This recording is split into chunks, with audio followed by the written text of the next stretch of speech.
வணக்கம் மக்களே. அதாவது நம்ம தற்குறி வெற்றி கழகத்தின் இது இப்போ தேர்தல் பிரச்சாரத்தில் நேற்றைய தினம் ஒரு 40 பேர் என்ன பண்ணிட்டாங்கன்னா இறந்துட்டாங்க. சரி, 40 பேர் இறந்துட்டாங்க. என்ன பண்ணினா இறந்த உடனே என்ன பண்ணியிருக்கு, அந்த மாவட்டத்துக்கு அமைச்சர் என்ன பண்ணினாருன்னா போகிறாரு. இவனுக்கு என்ன கேட்குறானுங்கன்னா, எப்படி நடந்த 10 மினிட்டில் அங்கே அமைச்சர் அங்கே இருந்தார் அப்படின்னு. அதாவது அந்த தற்கொலை பேசும்போதே அங்கே மரத்துலேருந்து தாழ விழுந்து 2 பேர் என்ன பண்ணிட்டான்னு இறந்துட்டானுங்க. இறந்தவனை தூக்குறதுக்கு ஆம்புலன்ஸ் உள்ளாடி வருது. இவனுக்கு என்ன பண்ணிட்டு இருக்கானுங்கன்னா, அந்த ஆம்புலன்ஸு எதுக்கு வந்தது, அதில் ஒரு 2 பொம்பளைக்கு பேட்டி கொடுக்கறது வேலை இருக்குது. இவளுக்கு 2 பேரும் செத்துருக்கணும். இவளுக்கு தப்பிட்டாளுங்க. அந்த செத்ததில் இவளுக்கு இருந்திருந்தான்னா சந்தோஷப்பட்டிருப்பேன். ஆம்புலன்ஸ் எதுக்குள்ளே போகுது, ஆம்புலன்ஸில் எட்டி பார்த்தா யாருமே இல்லை. இது யார் தமிழ்நாட்டில் இந்த மாதிரிப்பட்ட கலாச்சாரத்தை யார் இது பண்ணதுன்னா, நம்ம எடப்பாடி பழனிசாமி தொடங்கி வச்சது. சரியா, கூட்டத்துக்குள்ளே தமிழ்நாடு அரசு ஆம்புலன்ஸ் விடுதுன்னு தொடங்கி வச்சது. நேற்றைய தினம் என்ன பண்ணுன்னா, மயங்கி விழுந்ததை காப்பாற்ற போகிற ஆம்புலன்ஸ் ஒரு 7 ஆம்புலன்ஸ் டிரைவரை இவனுக்கு என்ன பண்ணியிருக்கானுங்கன்னா அடிச்சிருக்கானுங்க. அதுக்கப்புறம் ஆம்புலன்ஸை உள்ளே கொண்டு போகிறதுக்கு காவல்துறை என்ன பண்ணிகிட்ருக்குன்னா தடியடி நடத்துது. இவனுக்கு என்ன மாற்றிட்டானுங்கன்னா, காவல்துறை தடியடி நடத்தியதுனால தான் என்ன பண்ணிட்டுனா நடந்துச்சு. அதாவது இவங்க தற்கொலை வெட்டி கழகத்தோட தலைவன் தற்கொலை 8:45 வர வேண்டியவன். அவன் 8:45 தான் சென்னையில் இருக்கான். 8:45 வர வேண்டியவன் ஃபஸ்ட்டு மீட்டிங் ஸ்பாட்டுக்கு வந்தது எப்போன்னா 2:30. செகண்ட் மீட்டிங் ஸ்பாட்டு போலீஸில் பெர்மிஷன் கேட்டது இவன் எத்தனை மணிக்குன்னா 12 மணிக்கு. ஆனால் அவன் அங்கே போனது 7:30. சரியா, அதாவது கரூரை பொறுத்தளவு என்னென்னா டெக்ஸ்டைல் ஏரியா, வாரம் ஆனால் சம்பளம். நேற்றைக்கு சனிக்கிழமை வேறு எல்லோரும் பொதுமக்கள் எல்லாம் சம்பளத்தை வாங்கிட்டு இந்த தற்கூரியை பார்க்குறதுக்கு அங்கே என்ன பண்ணாங்கன்னா மக்கள் அதிகமாக கூஞ்சிட்டாங்க. இதில் என்னென்னா, காலையில் அந்த 2 ஸ்பாட்டும் கரெக்ட் டைமுக்கு இந்த தற்கூரி வந்திருந்தால் இது நடந்திருக்காது. ஒன்று. சரியா, 2வது ஒரு அசம்பாவிதம் நடந்தது. நியூஸ் வருது, உடனே முதலமைச்சர் கூப்பிட்டு மாவட்ட அமைச்சரை சொல்லியிருக்கேன்னு சொல்லியிருக்காரு. செந்தில் பாலாஜி அங்கே போகிறாரு. இவனுங்க என்ன பண்ணியிருக்காங்கன்னா, செந்தில் பாலாஜி எப்படி போனார் அப்படின்னு கேட்குறானுங்க. அடுத்தது என்னென்னா, இது அதாவது அந்த ஃபோட்டோ, அந்த பிள்ளைங்க இறந்து கிடக்கிற ஃபோட்டோவை பார்த்தா யாராக இருந்தாலும் அழுக வரும் அந்த அளவுக்கு. சரி, நீங்கள் தற்கொலைகள் போய் சாவுறீங்க. சரி, ஆம்பளை பொம்பளை பாரபட்சம் பார்க்காம அந்த தற்கொலையை பார்க்குறதுக்கு போய் நீங்கள் சாவுறீங்க. ஓகே, ஏன்டா குழந்தைகளை கொண்டு போகிறீங்க? அந்த குழந்தை இறந்து கிடைக்கிறத பார்த்தாலே யாருக்காக இருந்தாலும் அழுக வரண்டா. அப்போது அவர் அன்பில் மகேஷ் அழுதுட்டார், நடிக்கிறாரு. இதில் ஏதோ என்ன இருக்குன்னா செட்டப் இருக்குது. நீங்கள் செட்டப்புக்கே நீங்கள் அந்த ஆக்சுவலாக அந்த மாநாடு எங்கே நடத்தியிருக்கணும்? இந்த பிரச்சாரம் இந்த வாரம் எங்கே நடக்கணும்? சேலத்தில் நடக்கணும். திமுக 30 விழா நடத்தின உடனே இருங்க நாங்கள் கூட்டத்தை காமிக்கிறோம் அப்படின்னு சொல்லிட்டு நீங்கள் என்ன பண்ணிட்டீங்கன்னா, சேலத்துக்கு போக வேண்டியதை மாற்றி கரூரில் வச்சிங்க. சரி, வச்சிங்க, ஓகே. உங்களுக்கு ஒரு இடத்த ப்ராப்பராக ஒதுக்கி தந்துருக்கு. நீ ஒரு நேரத்தை சொன்ன, அதில் 1 மணி நேரம் லேட்டாவா, 2 மணி நேரம் லேட்டாவா? நீ எத்தனை மணி நேரம் லேட்டாக வரும்? உனக்கு என்ன வேலை?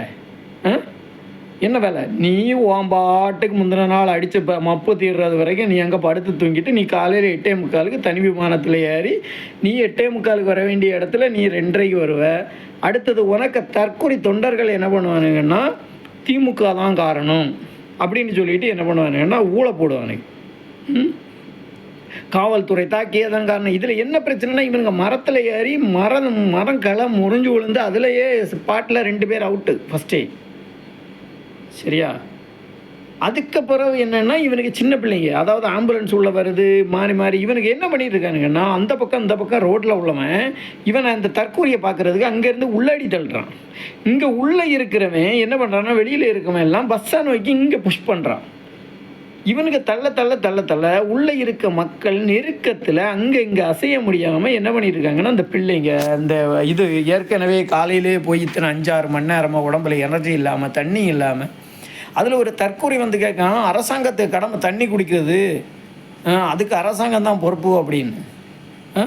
நீ என்ன பண்ணுவேன்னா, நீங்கள் தற்கொலை கழகத்துலேருந்து நீங்கள் கூட்டம் நடத்துவீங்க, அதுக்கு என்ன பண்ணணும்? அரசாங்கம் தண்ணி கொண்டு முன்னாடியே தண்ணி டேங்கரை கொண்டு தெரியணுமா? ஒரு இது நடந்துச்சு.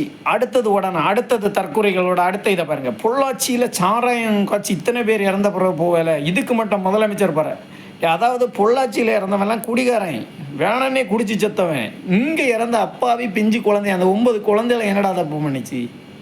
ஏமா அதுக்கு விஜயோட அரசியல் என்னன்னு தெரியுமா? விஜய்னா என்னன்னு தெரியுமா? அது அதை பார்க்குறதுக்கு வந்தார். முதலமைச்சர் வந்தார், எல்லாரும் வந்தாங்க. ஏன்னா இங்கே அரசு என்ன பண்ணிடுச்சு, சரி ஒரு வேளை நேற்று முதலமைச்சரும் அமைச்சர்கள் யாரும் போகலைன்னா நீங்கள் என்ன சொல்லியிருப்பீங்க? இப்படி ஒரு சம்பவம் நடந்திருக்கு, எந்த அமைச்சர்லாம் போகலைன்னு கூவியிருப்பீங்க. இப்போ போனால் என்னது, இது செட்டப்பு, இது திமுகவின் சித்தமிட்ட சதி, செந்தில் பாலாஜி பண்ணினது, உங்கள் தலைவன் தற்கூரி பண்ணினது, உங்கள் தலைவன் தற்கூரி பண்ணினதுன்னு ஒத்துக்கோங்கடா. அதுக்கப்புறம் என்ன பண்ணுங்கன்னா, இது அரசாங்கத்திட்ட அரசு இருக்குது. அதாவது என்ன பண்ணியிருக்கணும்னா, காவல்துறை நேற்றுக்கு கூட்டம் கூடின நேரமே இந்த தற்கொலை வர்றதுக்கு முன்னாடி அதில் பாதி பேரை அடித்து ஓட விட்டுருக்கணும். சரியா? கூட்டம் 10,000க்கு தாண்டா பர்மிஷன் வாங்கிறீங்க, நீங்கள் 30,000 பேர் இருக்கீங்கடான்னு அப்படின்னு அதில் ஒரு 20,000 பேரை காவல்துறை பேக்கிலேருந்து அடித்து லத்தி வச்சு அடித்து ஓட விட்டுருந்துச்சுன்னா இது காவல்துறை மேலே உள்ள தப்பு தான். சரியா? உங்கள் மேலே நேற்றுக்கு லத்தி அடி நடத்தது ஆணு பெண்ணு பார்க்காம நேற்றுக்கு அடி தவுத்துருக்கணும். ஏன்னா நீங்கள் ஒரு மெண்டல் கூட்டம், மரத்தில் ஏறாதீங்கன்னா மரத்தில் ஏறுவீங்க. அப்பாவி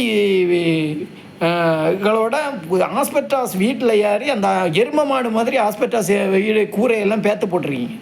இதெல்லாம் யார் உங்கள் தற்கூரி சரி பண்ணி கொடுப்பானா? போன மீட்டிங்கில் என்ன பண்ணீங்க? எந்த மீட்டிங்? டிரான்ஸ்ஃபார்மரில் ஏறாதீங்கன்னா டிரான்ஸ்ஃபார்மரில் ஏறுறீங்க.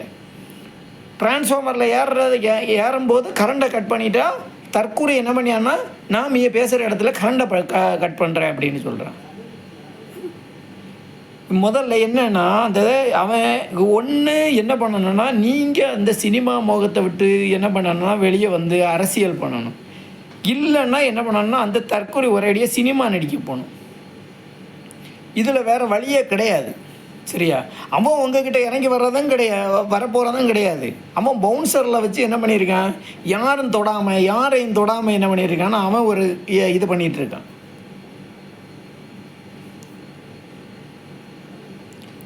40 பேர், 1 2 இல்லை 40 பேர் இறந்துருக்காங்க. சரியா? இதில் என்னென்னா, நீங்கள் இந்த திமுக காரணம், அவன் காரணம், இவன் காரணம், செந்தில் பாலாஜி காரணம், யாரும் காரணம் கிடையாது. தற்கொலை உங்கள் தலைவர் தற்கொலை சரியான நேரத்தில் வந்திருந்தோன்னா இதில் எதுவுமே நடக்காது. கரூரில் அந்த மீட்டிங் ஸ்பாட்டில் இத்தனை பேர் கூடியிருக்க மாட்டானுங்க. ஏன்னா 6 மணிக்கு தான் அங்கே உள்ள ஷிஃப்ட்டு முடியும். 6 மணிக்கு முடிச்சுட்டு சம்பளம் வாங்கிட்டு வந்து கூட்டம் தான் அதிகம். சரியா? ஒரு பிளானிங் இல்லை.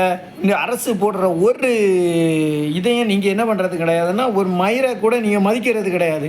கடைசியில் நடந்த உடனே அரசு பொறுப்பு, திமுக பொறுப்பு, அரசு தண்ணி கொடுக்கலை, அரசு அது செய்யலை, இது செய்யலை.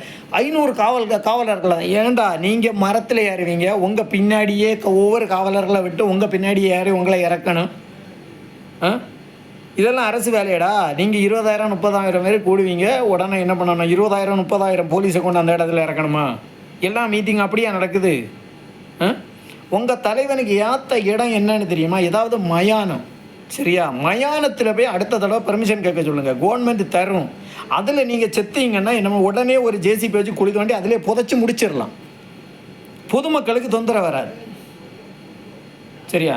நாகர்கோயிலில் 4 இடத்துல பெர்மிஷன் கேட்டிருக்கீங்க. இப்போது நாகர்கோயிலில் 4 இடத்துல பெர்மிஷன் கேட்டிருக்கீங்க. 4 இடத்துல என்ன இல்லை, 4 இடத்தையும் என்னென்னா க்ரௌடு கூடிய இடம் இல்லை.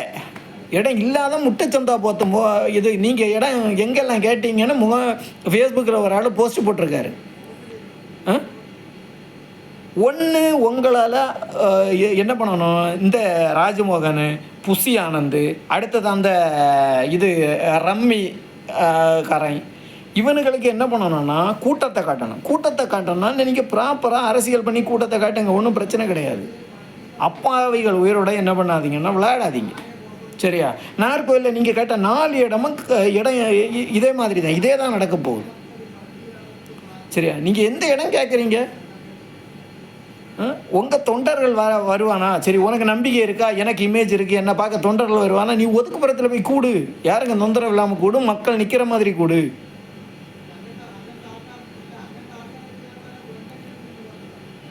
தற்கொலைகளை நம்பி என்ன பண்ணாங்கன்னா, அந்த பொதுமக்களுக்கு தான் இந்த குழந்தைகளை கூட்டிகிட்டு போன பெற்றோர்கள் தான் பெரிய இது.